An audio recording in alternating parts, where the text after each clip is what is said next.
In today's video, we're gonna be making, I think, the world's cutest ottoman cushion, and I'm gonna show you how I did it with very little sewing experience, and you can do it too, even if you've never sewn anything in your life. It is that easy. I bought this little side table from Goodies in California, and I wanted to turn it into an ottoman, and I thought the perfect way to do that is to add a little cute cushion on top. So for fabric, instead of going to Joann's, that doesn't exist anymore, or an actual like upholstery fabric store, I decided to go to HomeGoods to pick up some shower curtains to turn into, you know, decorative pillows. I saw a video online saying that sometimes the bed sheets from HomeGoods is actually cheaper than fabric from a fabric store, which is crazy to think about, but I'm not sure if I actually got a good deal or not for the fabric and like the yardage and pricing, but I've definitely paid like a lot of money for some fabric from online retailers before, so this seemed to be like a pretty safe option since I get to like see the fabric and feel it before purchasing it. The shower curtain that I settled on that I'm going to use for this project is a green and white striped shower curtain. It is made with 80% cotton and 20% polyester, and it has like a medium weight. It ended up being the perfect fabric for this project, and it was incredibly easy to work with. A few years back, I made these little bench cushions for our breakfast nook, which still does not have a bench seat to sit on top of, but that's besides the point. And I believe this is called the French seam, or like a French mattress style cushion. And when I made this cushion a few years back, I had no sewing experience at all. So that's how beginner friendly this whole project is. So I'm gonna use some leftover foam that I had from Joann's when I made the other cushions. You can get whatever foam that you want, and I'm sure you can order it off of Amazon, or maybe Michael's has some too now. But if you can get the foam in the proportion that you're gonna make this cushion in, then your life will be so much easier. But since I had to Frankenstein these pieces together, this was actually the hardest part, cutting this foam into a circle. One eternity later.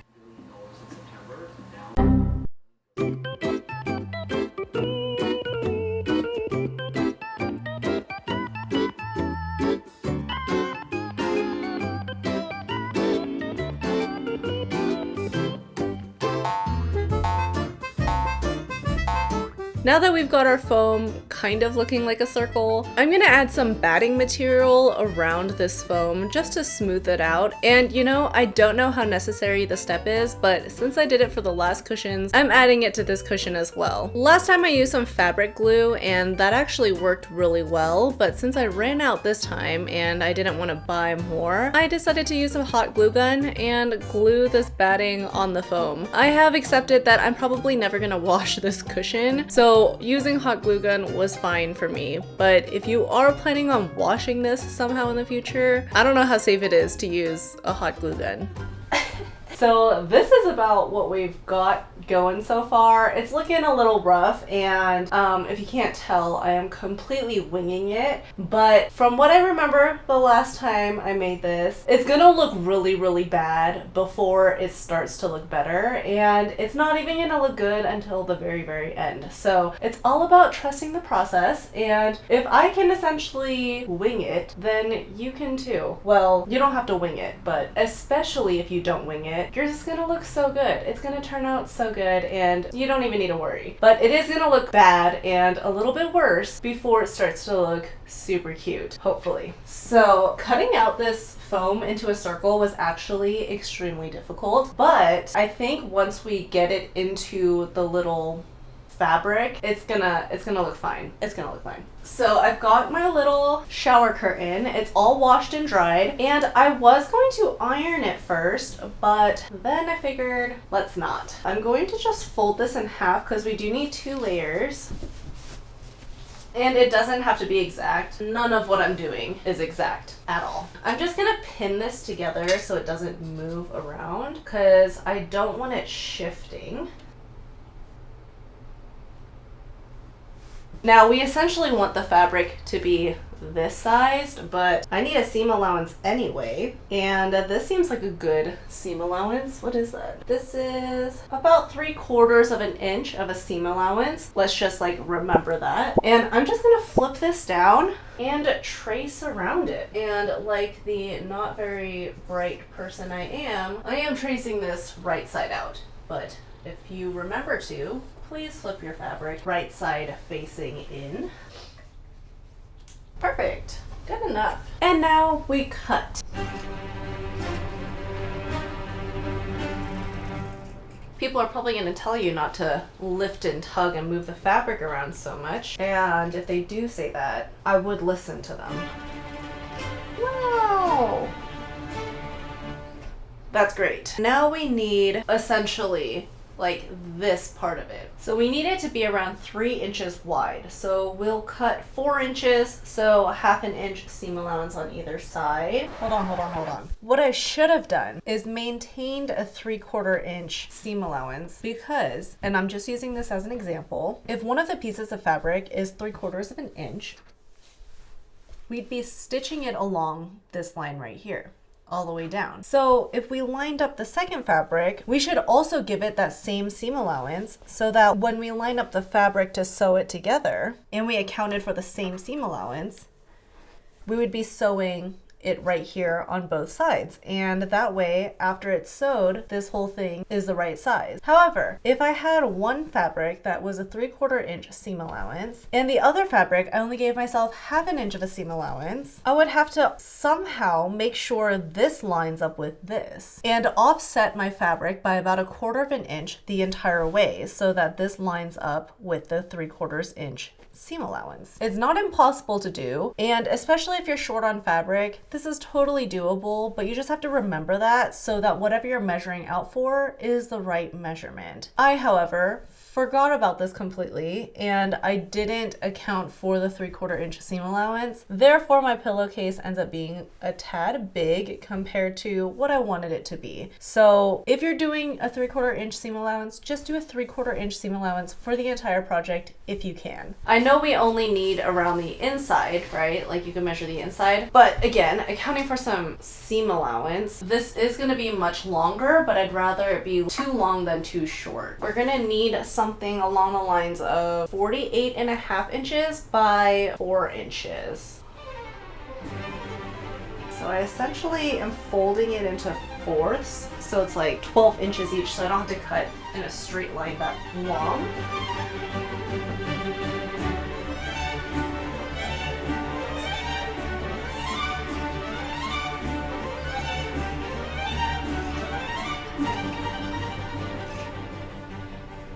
Oh, this is perfect. How did it end up so perfect? And I'm gonna sew this together first. Right sides together. Since with my other fabric you couldn't tell which was like the right side out and right side in, just for some extra clarity, this is the back side of the fabric, this is the front side. So when I say line it up right sides facing each other, I mean the side that you want showing is going to be facing each other as you sew things together. The stitches I'm using to sew this together is just a straight stitch, which is this setting on my machine. Just as you're about to start sewing, be sure to hold on to these threads back here first, just in the beginning so it doesn't get pulled into the machine, and it creates for an easier, smoother sewing experience. So I go forward first, then I hang on to this button and do a back stitch for 2 to 3 stitches,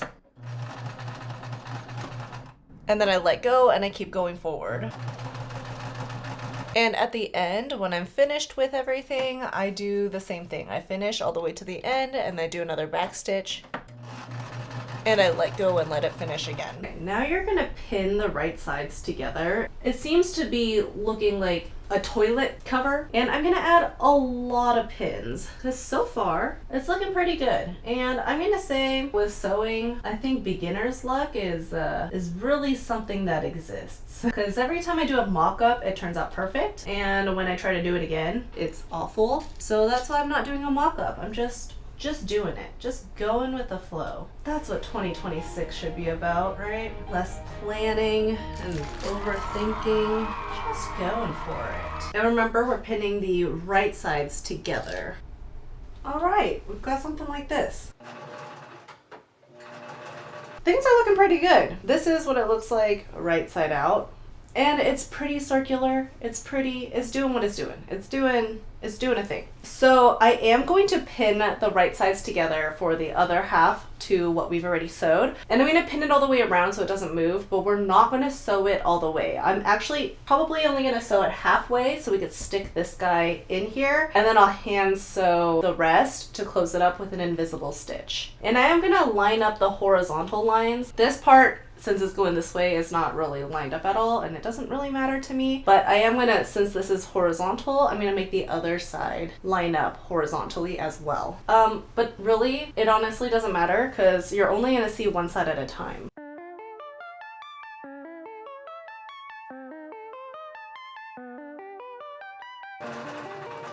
I shouldn't be so surprised, but I absolutely am, that it's looking good, I think. It's looking like something. Now we're gonna shove this sucker in. We're gonna tug and pull and essentially make this look nice. Oh my gosh, it's looking so cute! Ah! Look at it! Okay, once I sew this up with an invisible stitch, it's gonna look a little bit like an agadashi tofu. It's not really firm, it's kind of like the skin's a little saggy and the cushions, you know, it's doing a thing. But once you get to the final touches is what's gonna make this go from an agadashi tofu to a regal French pillow that a Persian cat will sit on. Before we stitch it up, just make sure everything is laying as flat as possible in here, because once you close it up, you're not going to open it again. For the invisible stitch, you're just going to take a little needle and your thread. So this is the needle I'm using for the invisible stitch. It's just a regular straight needle. And if I were doing this for real, I would use the same thread that I've been using, one that would blend in with this cushion. Because even though it's an invisible stitch and you shouldn't be able to see the thread after it's all stitched up, I'm still fairly new to sewing and I'm still making tons of mistakes. So just to be safe, I use a color that would blend in just in case any of the stitches do show. But just to show you guys a little more clear on camera, I'm going to use a dark green thread and I'm just threading my needle and tying a knot. So this is our opening, and this is like after the fact, so ignore this part. But pretend we just shoved our pillow in and we have to close up this whole opening, and it can be however big or however small. For a visual, this is the line we're going to be stitching along on the top side of the fabric. So if we're putting our needle or our stitches in right here, anything from the edge to that stitch line will be tucked into the pillow, so it won't be visible after you're done stitching, but anything above this line you will be able to see. And the same goes for right here. This one, there's no like obvious line, but it's been folded so you can now see it. But this is the stitch line, the line that we'll be stitching along. Anything from that edge to the stitch line will be tucked into the pillow and not visible to the eye, but anything below that will be visible. So I'm gonna kind of fold it in. If it's not previously folded, this might be hard to do, so don't even worry about it. To start the stitch, I'm gonna go as close to the edge as possible, and I'm gonna go from the inside going out. And I do this so that the thread is now tucked inside of the pillow right here, and we won't have to see it and we don't have to worry about it. So the thread is coming out the top of the pillow. This is where it came out. I'm going to go onto the back side and put my needle in just through a single layer. I'm not poking it out the back right here. I'm just poking it in that first folded layer, and I'm going to poke it right back out right along that stitch line. I actually don't know what it's actually called. If there's a word for that line that we sew on, please let me know what that's called. So now that the thread came out right here on the back side, I'm going to go back to the top side right around that same area. I'm going to go in again, just a single layer on that stitch line, and poke it right back out. Again, it came out on top right here. So right where it lines up, I'm gonna go on the bottom side and do a little in and out. It came out right here, so we're gonna go up top, just along that same line that we're stitching on. Do a little in and out. Same goes for the bottom, and we're gonna repeat. So it came out up top, we're gonna go down at the bottom right here. Just gonna go in and out along that stitch line, and you just repeat until it's all done.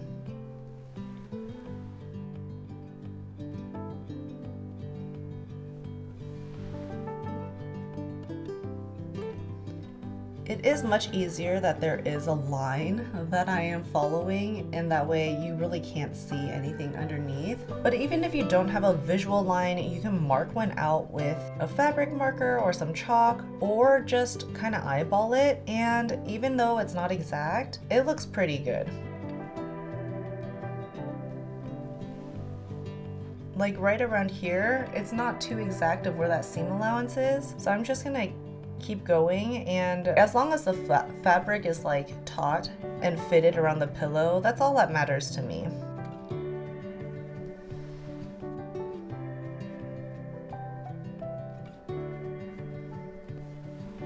Since I already came out this end and there was a little gap that I wanted to close up, I just did one stitch going backwards and another stitch going forwards on the opposite side just to really close that up. My thread is outside of the pillow now, there's no knot yet, so I'm going to take my thread and wrap it around my needle, and then I'm going to pull my needle holding onto that knot. The knot is outside, the thread is outside, the needle's outside. I'm gonna tuck it back in. So I'm going to poke that hole and come out somewhere on the other side. It doesn't really matter where. Pull the thread a little bit and give it a snip.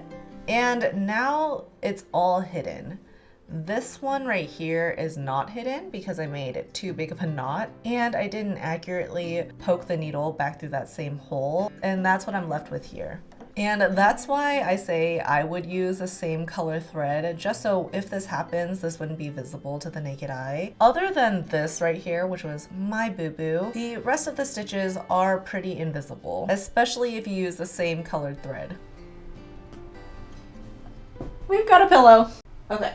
This is gonna be the worst and hardest part of the entire process, and it is making buttons. Making 2 little buttons with this fabric so that we can have 2 little buttons in the center. So we're gonna take the fabric, like the leftover fabric that we have from making our cushion, and we're gonna make some matching buttons. I don't know if it's just like the smaller the button, the harder it is to like fasten or secure these guys, like assemble them together, because I've seen people do them with like bigger buttons and they have no issue. It's like a super easy process. But for some reason, and I don't know if I got like a defective pack or something, this is incredibly hard to like put together, and if you don't securely fasten them, they will pop off and you'll just be left with this metal backing attached to your cushion, and it looks really janky. So it's just important to take the extra time to really secure and fasten these buttons before putting them onto your cushion. So this is the button set that I got, and at the time I got it from Joann's, but you can get it off of Amazon, Michael's, you can get them probably at Walmart too, and make sure you have some fabric left over to make said buttons. So within the set, you're gonna have these little backs that have a little knob sticking out of it, so you can sew it onto whatever you're fastening these buttons to. And there's also ones without the little backing. So make sure you're using the backings that have this little loop sticking out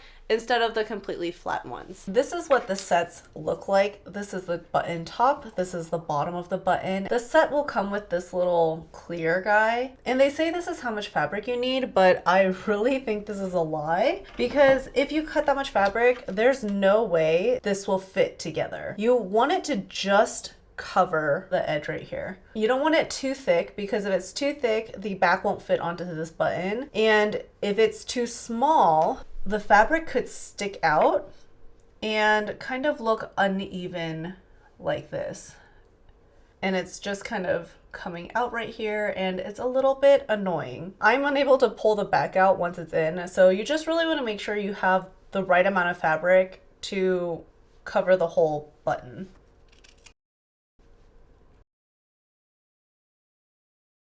So this fits, but as you can see, there's quite a bit of fabric tucked into the back right here, and that's gonna be a little hard for the back of the button to get on there, but I'm just gonna keep shoving it in, because if the fabric has like the mold of this button, it's a lot easier to put that back on there. So there are some pieces that are overlapping, so I'm just gonna give it a quick little snip, like tiny bits. I'm not going to be overzealous with my cutting because, again, what's worse than the button popping off is getting stuck with a half-covered button. You're going to put this back onto the back of the button so that this little knob is sticking out. Now, a lot of people say you just push this in, and I don't see how because it just never goes in. They also come with these guys, this like little push thing.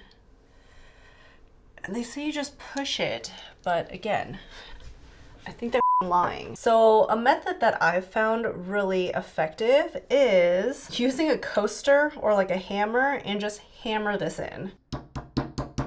1 million, zillion, jillion, dillion, cotillion times later. Did you see how long that took? Did you see how freaking long that took? There's no reason, absolutely no reason for it to be that difficult, but here we are, and I don't know, every single time I've made a button, it's just been this hard. So I hope I just got a defective pack and that it's not this hard for everybody, but it has been this hard for me. Each time I've made these dang little buttons, it always makes me want to give up on the project, but once it's done, it's done. So make sure you hammer these babies in, otherwise you will regret it later. You're gonna have to fix it and then you're gonna end up with a mangled back and be very frustrated. So from here, we are going to take a long piece of fishing wire. You can use upholstery thread, but even when I used upholstery thread and perhaps I didn't get a strong enough one, it was not strong enough and it would snap. So again, since I only want to do this one time, I am going to use a fishing wire so that it's going to hold for a long time. But this is the fishing wire. All right, you see a little reflection. We're just gonna thread it through the back of this little button. And that's all we're gonna do. Oh my gosh. This button's just off to the side right now. This one is threaded through our fishing wire. Button, 2 ends. Now you're gonna take your needle, and this is a longer upholstery needle. It's a little thicker and it's a little longer. You're gonna take both of those ends, both of these guys, and you're going to thread it through the eye of the needle in the same direction. If you can do both at the same time, good for you. Ooh, good for me. So now we have the ends right here, the ends going through the same direction of this needle. And again, we have our button on the other side that's looped in. And now we're just gonna pull that through a little bit just so it doesn't come out of the needle. And that's all we're gonna do. Now, taking the needle, the sharp point, I'm just gonna move this button out of the way so it doesn't get in the way. With the needle, we're gonna shove it through where we want it to be. And you're gonna push it out to the other side. Sometimes you have to readjust it to make sure it comes out the other side straight. And now it's coming out the other side. This is the sharp side of the needle and you're gonna pull it through. It's a little difficult because on the original side, all of these threads need to go through this fabric and sometimes it just doesn't cooperate. So I like to give it a little tug and pull to help that through. Back to the back side, pull that needle through. You see? So now this is the front side and the button is on. On the back side, we've got nothing going on right here except the thread that's still with the needle. I'm going to pull the thread out of the needle. We don't need the needle anymore. Bye-bye needle. Now, we've got our threads. I'm taking just one of the threads. We're gonna put it through this button. And now I have the 2 threads in my hands again. I'm going to tie a slip knot. If you know what that is, great. If you don't, this is what I do. Pretend that's our button. So to tie a slip knot, you're gonna take one side of the thread and you're gonna tie a knot, but before you tighten it, you're gonna hold on to it and you're gonna take the other side right here and you're gonna stick it through that hole. And now you're gonna tighten this side. From here, all you're gonna do is take the 2 ends and pull, and you can pull however tight you need to pull. To make it a little more tufted, I'm gonna push down a little bit and keep pulling. You see?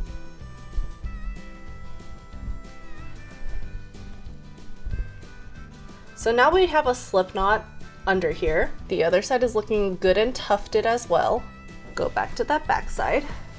With all of this thread, you're gonna tie one knot. I'm putting my right hand on top of the left, like the thread, and then I'm just tying a knot, right? And make sure it goes below the button, and you're gonna tighten. Now, we're gonna tie a second knot, just like that, but this time with the thread on the left side on top of the right. And we're gonna tie another knot. It sounds way more confusing when I'm explaining it and when you're watching someone do it, but I promise you, when you get your hands on it and start doing it yourself, it gets way easier. Like, you'll understand the left and the rights and whatever you're supposed to do. It's a lot easier once your hands on. So if you don't understand now, don't be worried, just go for it, and I'm like positive you'll be able to figure it out. Now with the leftover threads, I'm just gonna snip it as close I can to the button without cutting the button or the fabric. And there you have it. That is how you add an upholstery button to your cushions. So this next step is what's really gonna turn your little agadashi tofu into the cutest little French cushion. And it's these little like frill things, these little ruffle things. And it's actually really easy to do, except it is a little tough on your fingers. Pushing through all of this like foam and fabric killed my fingers, but it's all worth it because look how cute it is! It's so cute. I love it so much. Now let me show you how I do these little French seams, which essentially makes these cute little double ruffle guys. If you do it on both the top and the bottom, then you get this little cute like sandwich looking guy. But if you only do it to the top, then you'll get a pie looking cushion like this one. This one kind of fell apart, so I'm just gonna do it on this side right here. Essentially, I space it out every 1 inch or so and try to keep it even, but if you are a little bit off, it just looks a little more handmade, and I actually like the look of like imperfection in handmade items, so I didn't actually like measure out 1 inch. I just kind of eyeballed it and went along with it. We're going to take our fishing wire again. Again, you can use upholstery thread, but I don't think that's strong enough. I take my one long string of fishing wire. It's just one piece, one string. Now I'm going to take this curved needle and I'm going to put the fishing wire through the needle. And I'm not going to tie a knot. It's just threaded. If you don't want to use fishing wire and you do want to use upholstery thread, make sure the thread matches the color of your fabric, because you're going to see little dots right here if the thread is a different color. So threaded needle, not tied at the end. So this is the part where we're going to work on, right? Because it came apart. And this is why I don't use upholstery thread, because it breaks and snaps, and now I have to do it again. This is my last one that has held right here. So I'm gonna go 1 inch over, take my needle facing up so that the needle's right here, the eye of the needle or the hole's right there. And I'm gonna poke it through 1 inch over, just right here. I'm poking it through, and from here, it will come up the other side, right up top. And you're just gonna pull that through. So I've pulled it through. Now we have the string on the side and the needle and the string up top. From here, I hold onto the string so it doesn't pop out on the other side on accident. So this is the hole where the thread came out. We're gonna go just right next to that. As close as possible without being in the same hole, you're gonna poke it back down. And now, if you can see, the needle's coming back out on the side right here. And you're gonna pull that through. So the needle came out right here and we poked it back through right next to it, like tiny bit. Where the needle went in, where the needle came back out the other side. So this is a little far apart. You ideally want the needle to come back out again right next to it, but since it's already through, it is what it is and we'll just deal with it. I'm just gonna take the thread, this is 2 threads right here, and the needle with the threads, and I'm gonna tie a knot. And that knot is what makes it have that little tuft. So I tied a knot with my right thread, like essentially in front of the left, right? So now I'm gonna tie it with the left over the right. So now it is tied, it is strong, and we have 2 threads on this side And we have our thread and the needle on this side. The thread that's attached to the needle, we're gonna poke it through that same hole it came out of or close to it, and we're gonna poke it back up to the top. And it doesn't matter where it comes out on the other side. And pull it through. From here, we're gonna give it a little pull, and we're gonna snip. And that way, the thread is tucked back into the cushion. And you essentially have all that thread right here, and you can take it out of the needle now. You don't need that anymore, and that's trash. Off to the side though, we still have 2 threads that are just hanging off. You're gonna take one of the threads and re-thread it back through your needle. And now you have your needle attached to this thread. And again, you're gonna poke it through that same hole that it came out of earlier, back up to the top, and you're gonna pull it all the way through. Take it out of the needle. And now you have thread coming out the top again. From here, you're just gonna snip, and now that thread is no longer sticking out the side. And this is trash. You have one more thread sticking out the side. You're gonna take your needle again that is now empty. You're gonna thread the needle again. And it's just hanging out here. It's not tied, it's nothing. It's just threaded through this needle. And I just hold it. We're gonna poke this again, right back through one of the holes on the side, back up to the top. We'll pull the needle through, and we're gonna keep pulling the thread, keep pulling the needle until the thread is no longer on the needle. Pull this thread a little bit up the top, and you're gonna snip. And now all of the threads that were originally coming out here are now tucked back into the cushion, and it's not up top, it's not off to the side, and you have this cute little tuft that seemingly came out of nowhere. Just for the sake of showing you one more, and I feel like it's a little long right here, let's do one more. You're just gonna take some thread, and if you've got this, you can skip forward. So we've got all of our thread, got our needle, just threading the needle one side, not tying a knot or anything. We're gonna start on the side. This is the side of the cushion. We're just gonna use this needle and poke it up vertically. And you can kind of like pull it in and out until it comes out where you want it to on the other side. Now that it's out on the other side, I'm just gonna keep it at this angle so you're not gonna get confused. You're gonna pull the needle all the way through while holding onto the thread on this side. Do not let this thread go. Now, right next to where this came out, do you see that? Just right here. This is where the thread is. This is where we're re-poking it through. We're gonna poke it, and this time we got a lot closer to that original hole. And we're gonna pull the needle back through. Now I have the thread and the needle and the 2 loose threads on this side, and we're gonna tie a knot this side in front first. Really lock that in there. And now this side in front first. And we're gonna tie a knot. And that's it. That's all you do. You already have a beautiful little tuft. Now with the thread that has a needle attached, you're going to poke it through. This is where that knot is, right here.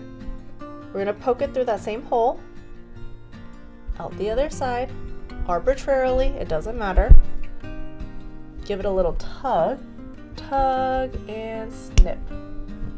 And now we're gonna take that leftover thread from that needle, take it out, throw it away. You don't need it. Now you have an empty needle again, and you have 2 threads left. If you can thread both of them through and stick it through at the same time, but sometimes that's a little difficult and it ends up taking more time than just doing it individually. Now I'm just taking one of the threads and I'm just threading the needle again, not tying any knots, it's just loose in here.